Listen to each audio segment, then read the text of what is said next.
Hello friends, नमस्कार।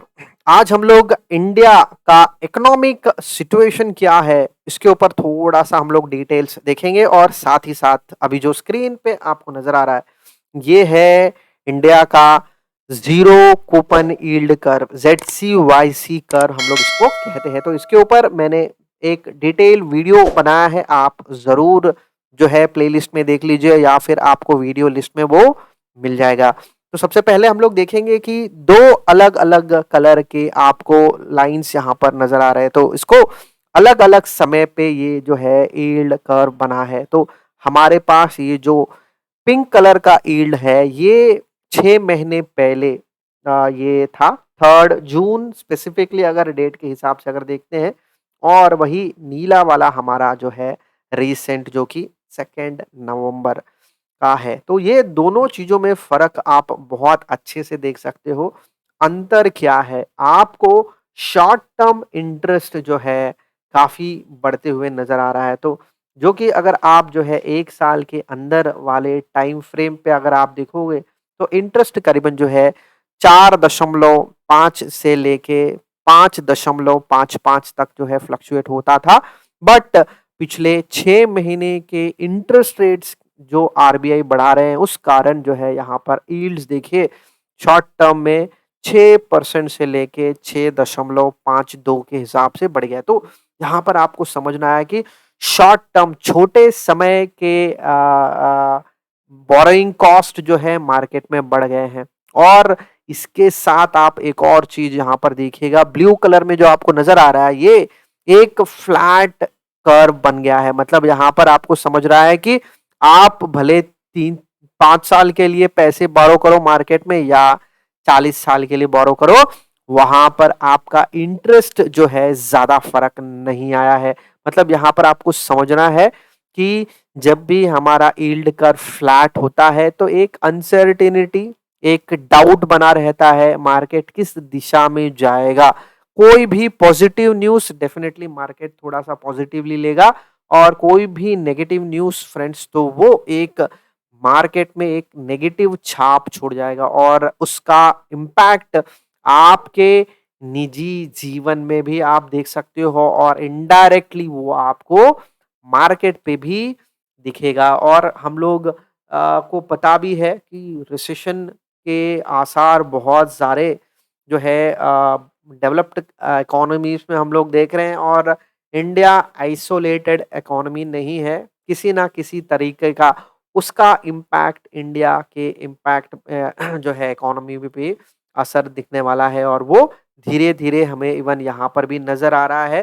तो यहाँ पर बात ये है कि इसके अलावा यदि अगले 1-2 महीने के अंदर अगर आरबीआई फिर से दोबारा से अगर इंटरेस्ट रेट बढ़ाता है, तो ये और भी बढ़ के आपको ये 7% के करीब जो है जाते हुए एक्सपेक्ट कर सकते हो। तो वहाँ पर हमारा यील्ड कर्व और भी ज़्यादा फ्लैट हो जाएगा दोस्तों। तो ये चीज़ बहुत ही इम्पोर्टेंट है।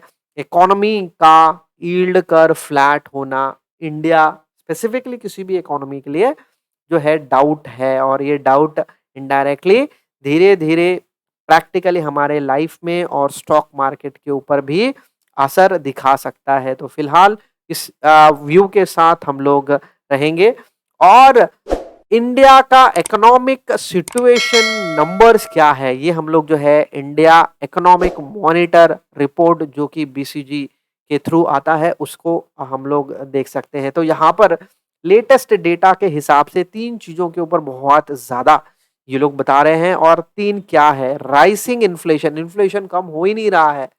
क्रूड ऑयल के प्राइसेस धीरे-धीरे बढ़ रहे हैं और रुपी डिप्रिशिएट हो रहा है। कहीं पे 6-7 महीने पहले हम लोगों ने कहीं पे पढ़ा था कि ये जो है इंडियन करेंसी जो है डॉलर के अगेंस्ट 80 तक पहुंच सकती है। तो अभी फिलहाल तो हम लोग जो है 82 के करीब हम लोग देख रहे हैं। तो इंडिया का करेंसी डॉलर के अगेंस्ट डेप्रिशिएट हो रहा है। तो आपको अगर जो है डॉलर के साथ अगर आपको कन्वर्ट करना है रुपी तो आपको ज़्यादा जो है अमाउंट देना पड़ेगा। तो ये इनडायरेक्टली जो है आपकी करेंसी, आपकी इकोनॉमी की के लिए अच्छा नहीं माना जाता है। तो इसका इम्पैक्ट कहाँ पर दिख रहा है? बाकी सब हाई फ्रीक्वेंसी इंडिकेटर्स के ऊपर नेगेटिव इम्पैक्ट नजर आ रहा है। तो देखिए यहाँ पर दूसरे कंसेक्यूटिव महीने में मैन्युफैक्चरिंग माइनिंग आउटकम में डिक्लाइन देखा जा रहा है। तो मतलब ये बहुत क्रूशियल नंबर है दोस्तों, क्योंकि इंडिया की बात करेंगे तो इंडिया का मैन्युफैक्चरिंग पीएमआई और सर्विस पीएमआई दोनों बहुत क्रूशियल रहता है, क्योंकि इंडिया की बात करेंगे तो इंडिया एक हैवी सर्विस ओरिएंटेड इकोनॉमी है। तो सर्विस से रिलेटेड बहुत ज़्यादा जो है जॉब्स इंडिया में है। मैन्युफैक्चरिंग और जो है एग्रीकल्चर के हिसाब से जाएँगे तो वहाँ पर थोड़ा-सा कम नज़र आता है। तो इसको थोड़ा-सा डिटेल वाइज़ अगर देखेंगे तो इंडस्ट्री के नंबर्स की तरफ देखेंगे फ्रेंड्स, तो यहाँ पर आईआईपी में फॉल है, पेट्रोलियम कंज़म्पशन में फॉल है, सीमेंट प्रोडक्शन में फॉल है। थोड़ा-सा आपको जो है एक कंज़र्वेटिव वाइड में देखेंगे तो पावर और स्टील थोड़ा-सा है, बट यहाँ पर भी कुछ बहुत ज़्यादा अच्छे नंबर यहाँ पर भी हमें नज़र नहीं आ रहा। तो इंडस्ट्री एज़ सच अगर मैन्युफैक्चरिंग की साइड में अगर आप देखेंगे थोड़ा-सा यहाँ पर डिप है, तो इनडायरेक्टली ये आपके मैन्युफैक्चरिंग कंपनीज़ के नंबर को रिफ्लेक्ट करेगा।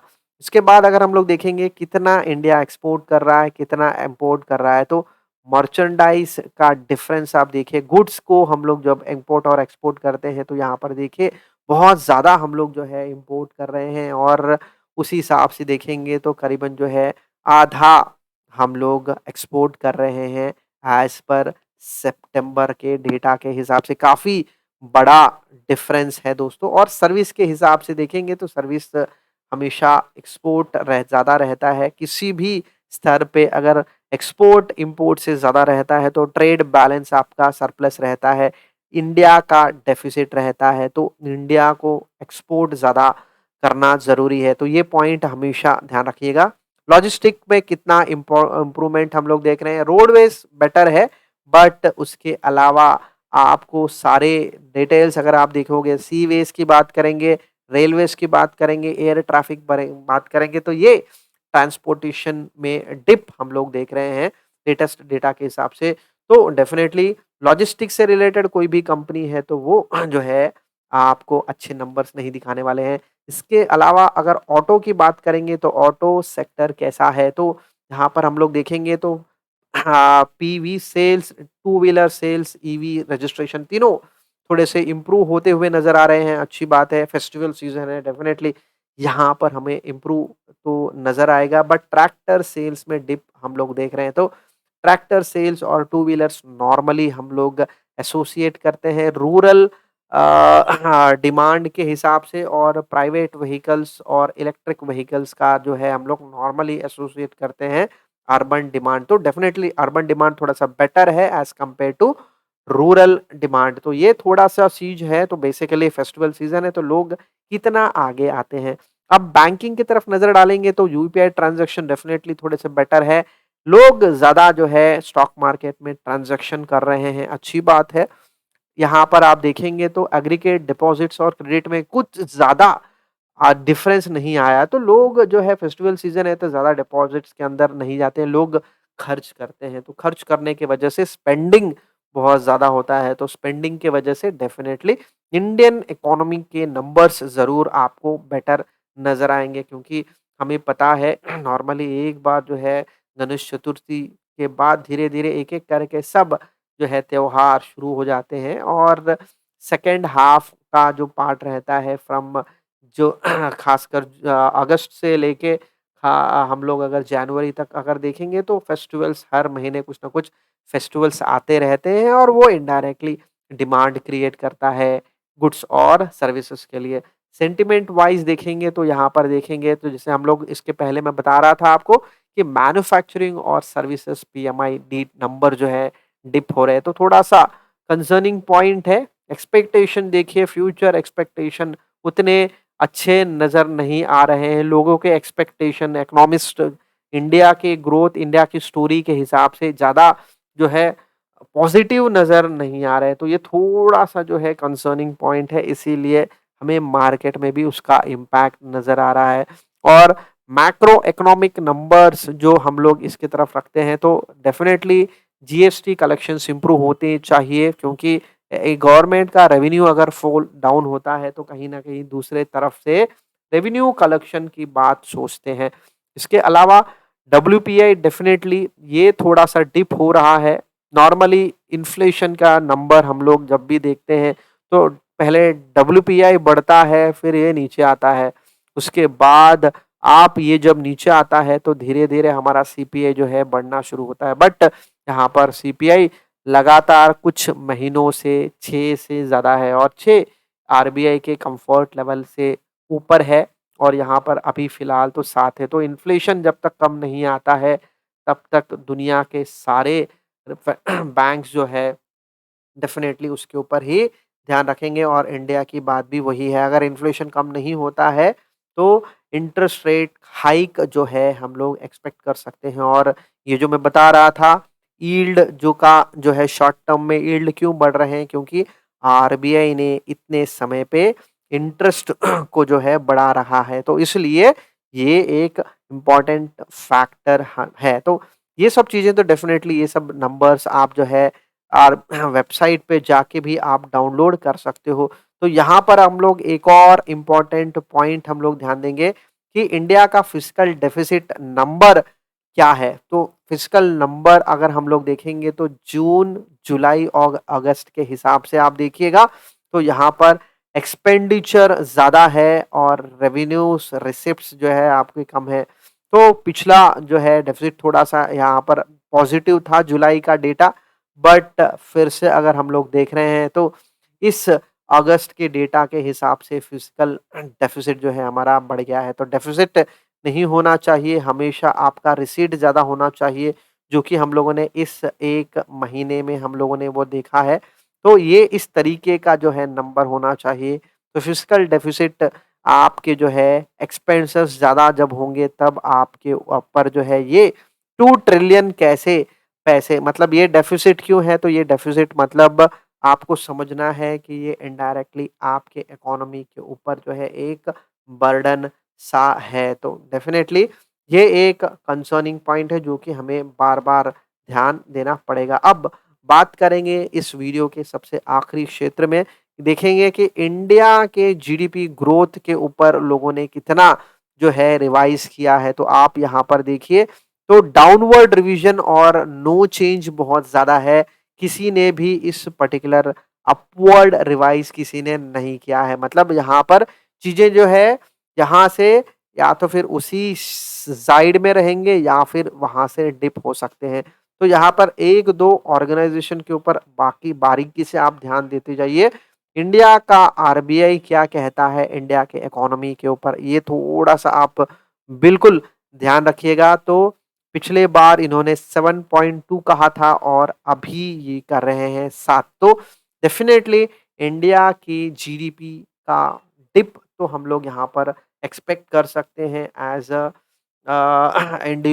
सिटीज़न्स तो डेफ़िनेटली जब जीडीपी फ़ॉल हो रहा है तो कहीं न कहीं कोई न कोई सेक्टर ज़रूर अंडर परफ़ॉर्म कर रहा है, इसीलिए इस तरीके के नंबर्स हमें नज़र आ रहे हैं और जैसे हम लोगों ने शुरुआत में देखा था वहाँ पर 3 ऐसे इम्पोर्टेंट पॉइंट्स हम लोगों ने देखा जिस वजह से इकोनॉमी के ऊपर इम्पैक्ट पड़ रहा है। फिर से एक बार हम लोग देख लेते हैं, एक इन्फ्लेशन का लगातार बढ़ना, क्रूड ऑयल के प्राइसेस बढ़ना और रुपये का डेप्रिसिएशन होना।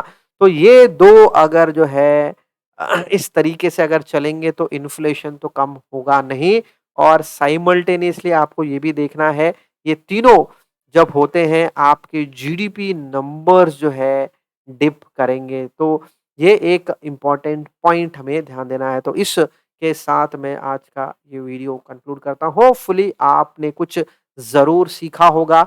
सिर्फ़ स्टॉक मार्केट के नंबर्स ही नहीं दोस्तों, ये डेटा के तरफ भी आपने ध्यान देना है क्योंकि इस तरीके की डेटा के हिसाब से आपको कौन से कंपनीज़ अच्छा करेंगे, कौन से कंपनीज़ बुरा करने वाले हैं और यदि कोई कंपनी या कोई इंडस्ट्री के नंबर्स बुरे आते हैं, तो आपको ये डिटेल्स को देख के आपको बिल्कुल कॉन्फिडेंस आ जाएगा, अरे ओके, ये पूरा का पूरा इंडस्ट्री ही ऐसा है तो हम लोग को एक अपॉर्च्युनिटी मिलेगा। जब कोई भी इंडस्ट्री बहुत डाउन है, तो डेफ़िनेटली वो एक अपॉर्च्युनिटी बनाती है आपके इन्वेस्टमेंट के लिए। ठीक है फ्रेंड्स, तो इसके साथ मैं आज का ये पर्टिकुलर वीडियो कंक्लूड करता हूँ। थैंक यू फ्रेंड्स, बने रहिएगा। Thank you once again.